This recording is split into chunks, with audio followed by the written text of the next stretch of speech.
In engineering physics, we are discussing mechanics, wherein in the last session we have seen the work energy principle or work energy theorem.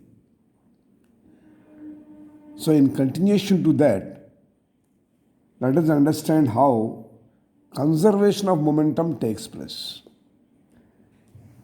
As we know, the definition of momentum says that the momentum of a body can be defined as the product of mass of the body and its velocity. And it is denoted by the symbol P.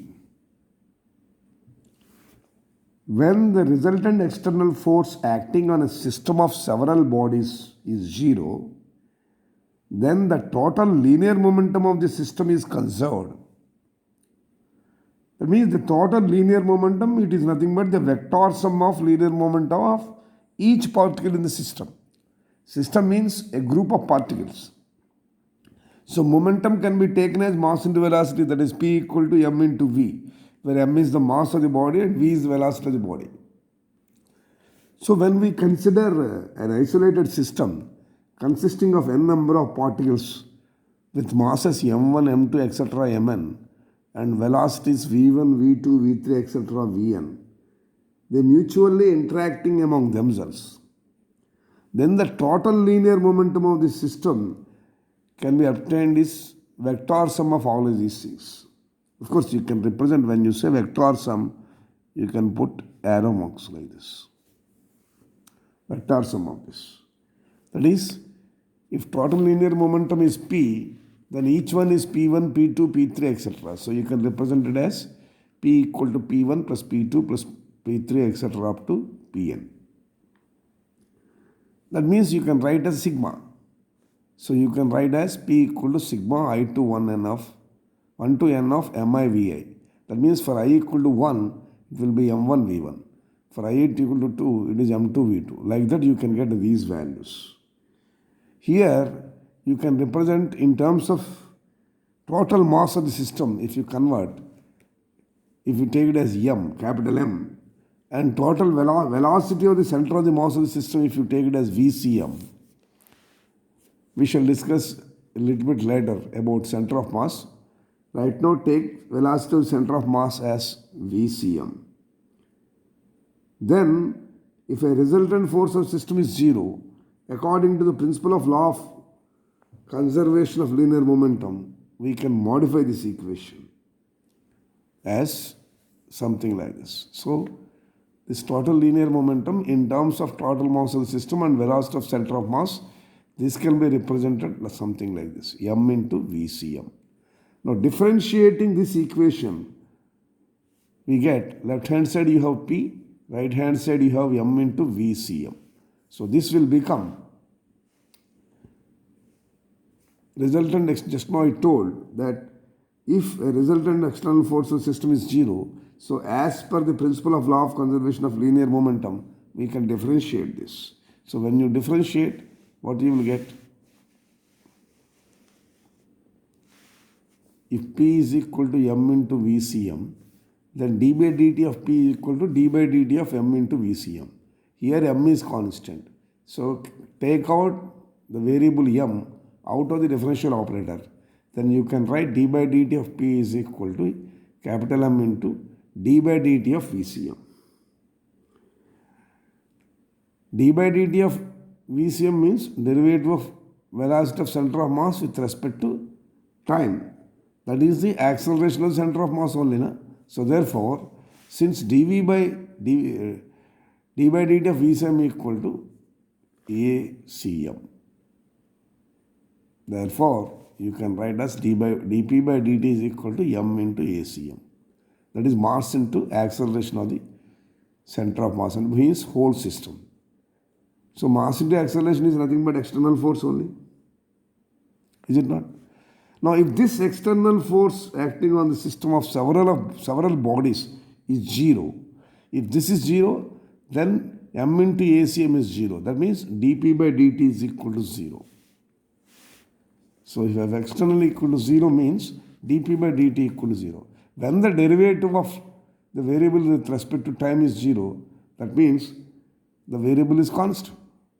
Here d by dt of p is 0 means p is constant. Only derivative of constant only can be 0. Therefore p is constant. What is p? P is nothing but p1 plus p2 plus p3 plus p4 etc. That means p constant means p1 plus p2 plus p3 etc. pn is constant. That means total linear momentum of the system is conserved. Understood or not? Now let us look at another term we come across in mechanics, something known as impulse. What is an impulse? Now impulse is nothing but the effect of force on a body that acts on it for a short interval of time. Impulse is the effect of a force on a body which acts on it for a short interval of time. That means it is equal to the product of force and time. That means impulse is represented as I is equal to F into T. So when the momentum of the body gets changed from, let us say, P1 to P2, then according to Newton's second law of motion, force equal to automatically change in momentum by time. That is P2 minus P1 by T. So F is P2 minus P1 by T. So this F value you can substitute in impulse. Therefore I will be F into T means P2 minus P1 by T into T. T gets cancelled. So I is nothing but P2 minus P1. That is a change in momentum only. So therefore impulse is equal to change in momentum. Impulse also can be termed as equal to change in momentum of the body. This is a vector quantity. And its direction is same as change in momentum. Right? This is force into time.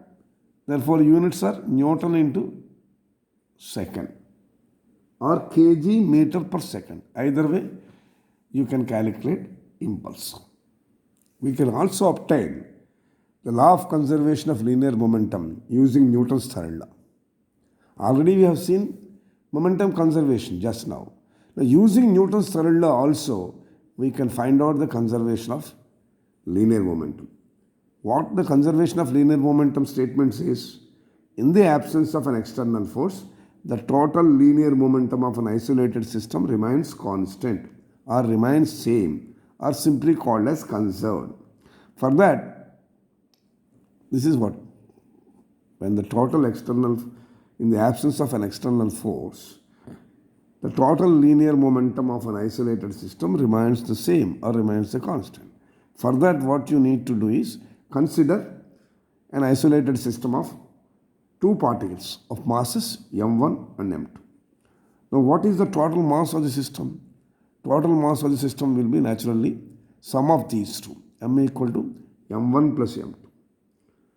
Now, you are applying same force on both of them. Consider a force F applied on the system. So therefore, two masses are there. So there can be two forces. F1 and F2 will act on M1 and M2.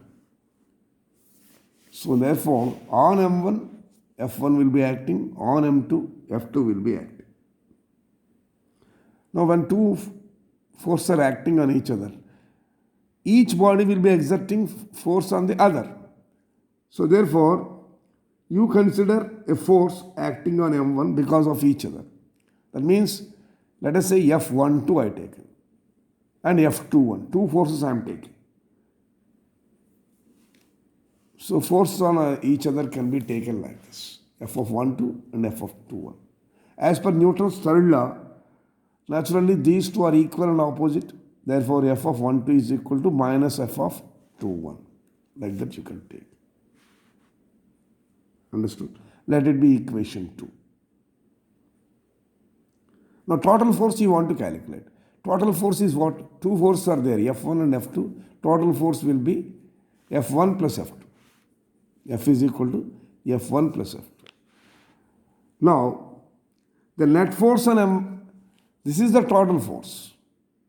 This is the total force. Now, this is the force exerted on 1 by 2. This is the force exerted on 2 by 1. That means on each mass, there are two different forces. One is the net force and the normal force acting on it.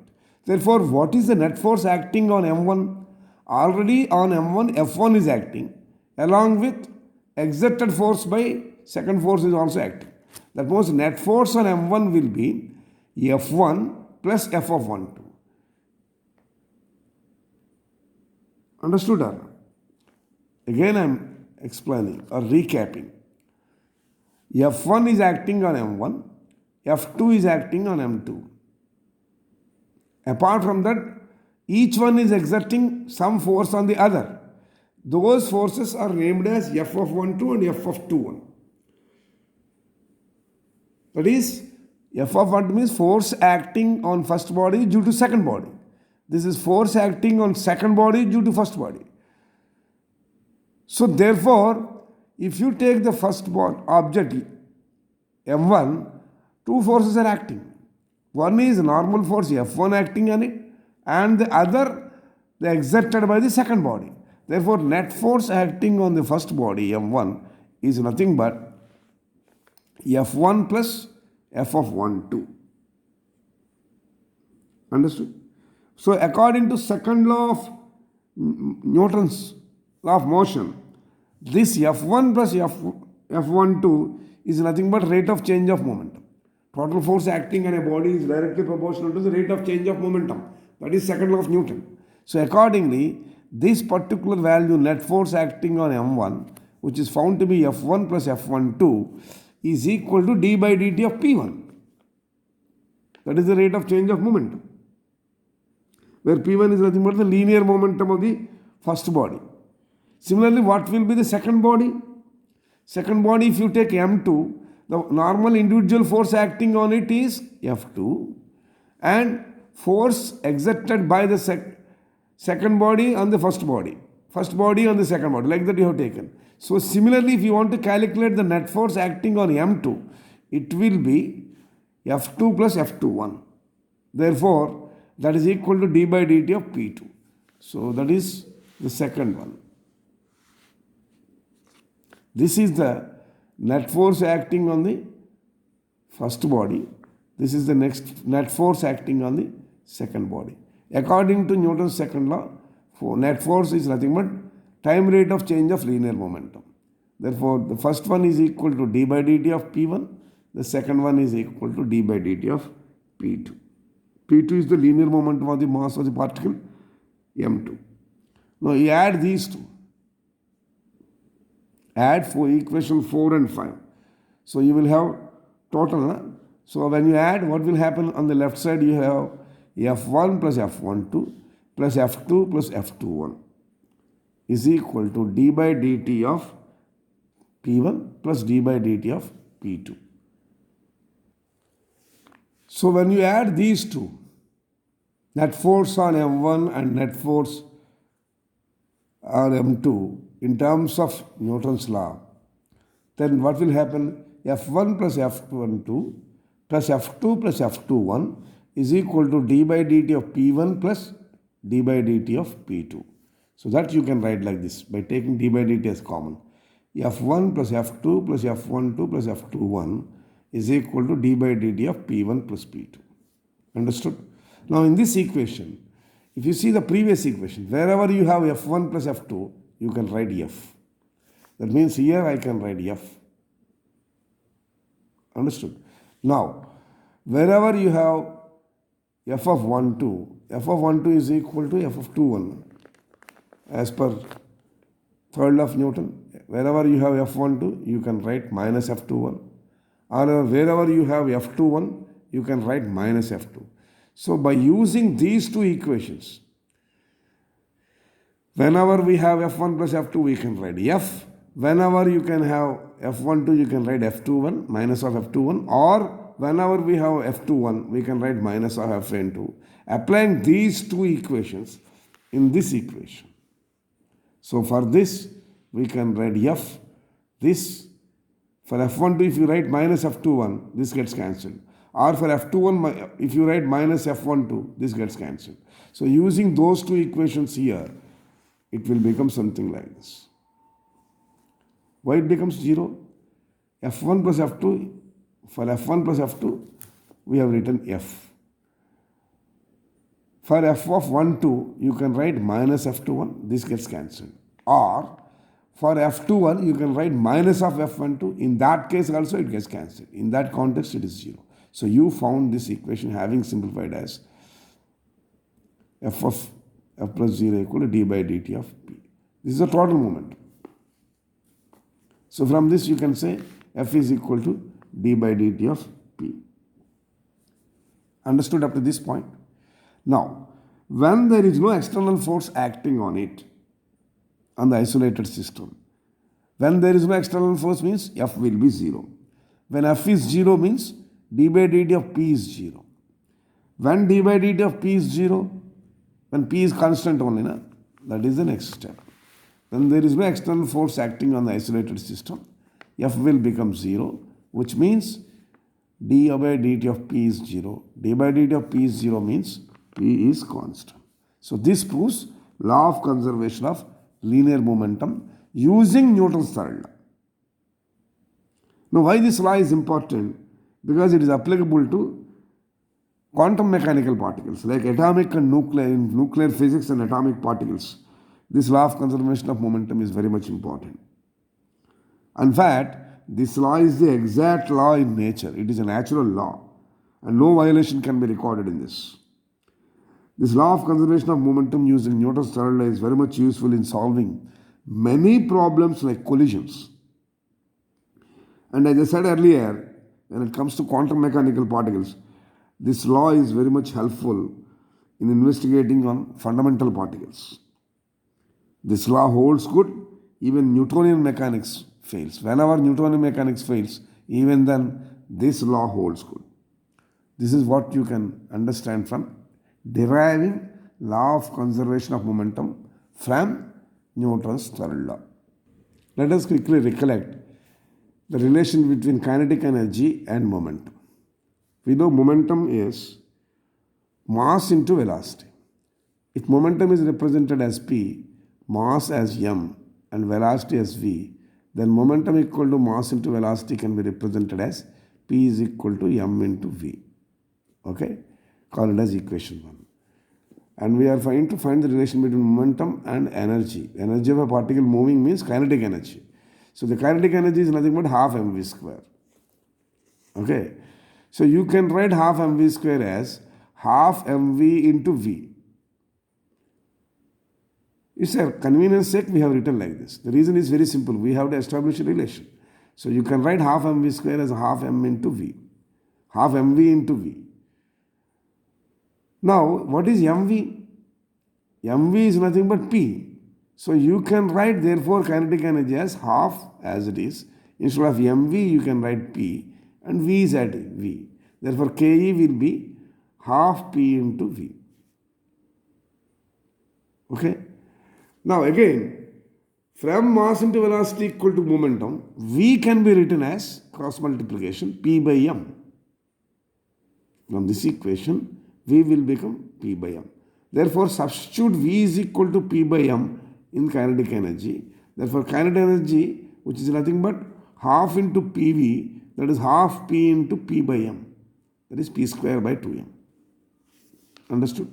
This is how energy, that is kinetic energy and momentum can be related. Energy, we know, it is the capacity or ability to do work. So energy is consumed whenever the work is done or work is performed. So in order to know how much energy the body possesses, then the body is made to work till its energy is completely utilized or exhausted. And from this we already are familiar with mechanical energy conservation, that is law of conservation of energy. Like energy can neither be created nor destroyed. That is what we have seen earlier. That means the sum of potential and kinetic energy always remains constant. This principle is already known to us. From this, you can arrive at total energy remaining constant. Let us understand something about what is called torque. It's also known as couple. The definition says, two or more equal, unlike, parallel forces acting upon a body at different places produces turning effect. That is what is called torque. For example, you studied at lower class that if you want to open your tap, you use your three fingers like this. Na? So you just cannot open a tap with two fingers. You use three fingers. So if you take these three fingers, these are mutually perpendicular to each other. They are not equal to each other. They are alike. They are any two forces you take parallel. So two alike equal parallel forces acting at different points on a body. What is the result? You are able to turn it either clock or anti-clockwise. So that is what basically torque is all about. So in a three-dimensional space, if you take three coordinates with axis passing through origin, so when you apply a force at a point which is at a distance r from the axis, therefore F will have a component perpendicular to it. So it can be observed that if the force F is along r, then the body moves along, but it does not rotate. Right? So the particle is rotating, it makes an angle. So you will have a perpendicular component and a parallel component. Parallel component is a cosine component. Perpendicular component is a sine component. If the distance is r, this will be r sine theta. The parallel component is r cos theta. So assuming that the particle is moving, for the particle to rotate, physical operation is required to be impressed on the body, involving both the force and the distance r, having a component perpendicular to it. So that is the basis on which torque expression can be obtained. So based on this diagram, when you apply a force at a point at a distance of r from the axis, then F will have a component perpendicular. And you can observe that if the force is along r itself, then the body moves along r, but it does not rotate. So therefore, for the rotation of the body, the physical operation can be required to be impressed on the body, involving both F and R, with F having a component perpendicular to it. Therefore, a physical quantity involved in such operation is what is known as torque, represented as τ.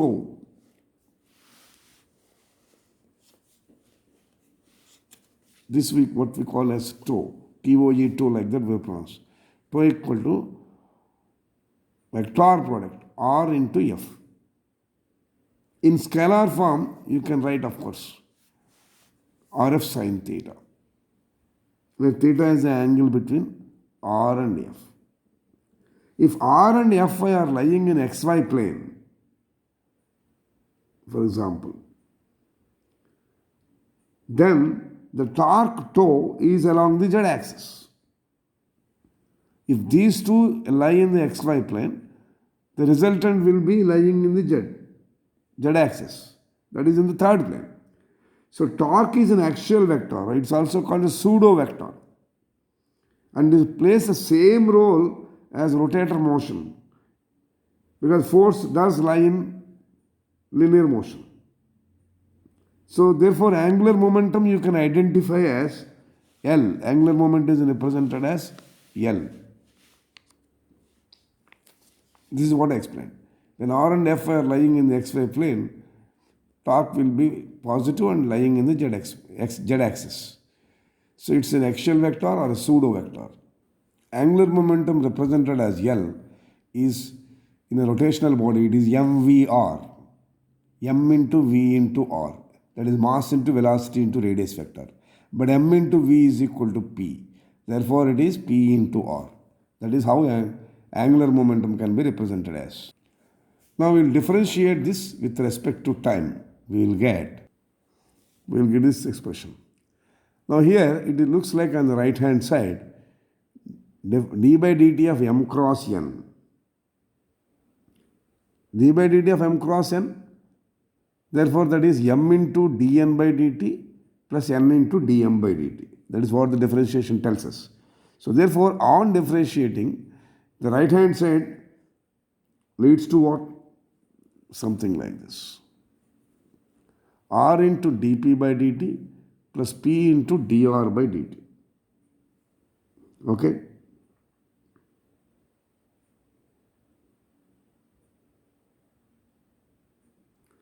But interesting things can happen. What is dp by dt? Rate of change of momentum. So according to Newton's second law, Rate of change of momentum is nothing but force. Now what is R here? Nothing but displacement. So derivative of displacement with time, dr by dt or ds by dt, whatever you call. This term is nothing but velocity, uniform velocity. That means constant velocity. Displacement by time is nothing but velocity only.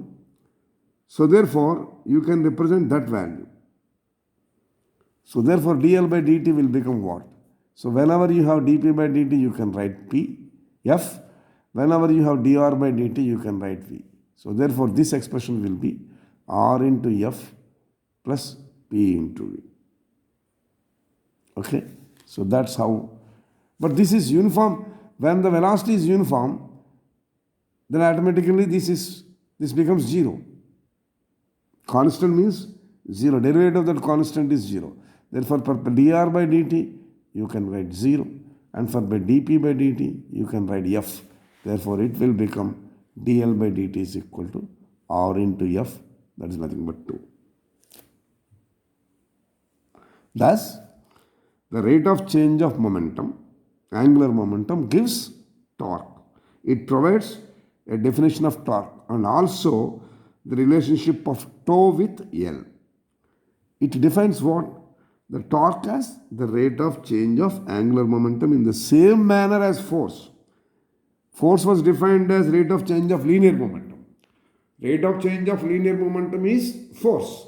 Rate of change of angular momentum is torque. This is what you have to understand.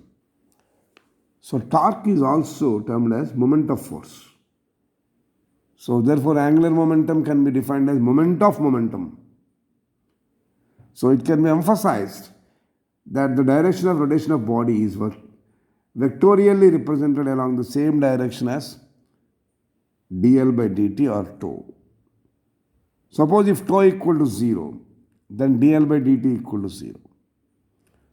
dl by dt is equal to 0 means L is constant only. This is how we can understand torque. Okay? So we can summarize like this. Rate of change of linear momentum is force. Rate of change of angular momentum is torque. Torque is also known as moment of forces. That means angular momentum will be naturally moment of momentum. The direction of rotation of body is vertically in the same direction as dl by dt. Nothing but dl by dt is nothing but tau. Suppose if torque is 0, that means dl by dt equal to 0. dl by dt equal to 0 means angular momentum is constant. So in today's session, we have seen conservation of momentum. We shall try to understand what is impulse and obtaining law of conservation of linear momentum using Newton's third law, and understand importance of law of conservation of momentum.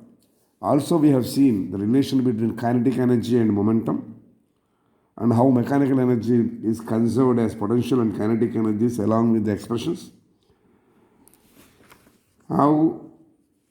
What is basically torque mean, and based on torque, how energy can be conserved. Now based on torque, in the next session we shall see how angular momentum can be conserved and get into an important concept of something what is known as central force. So this is what we are going to see in the next sessions. So all the best.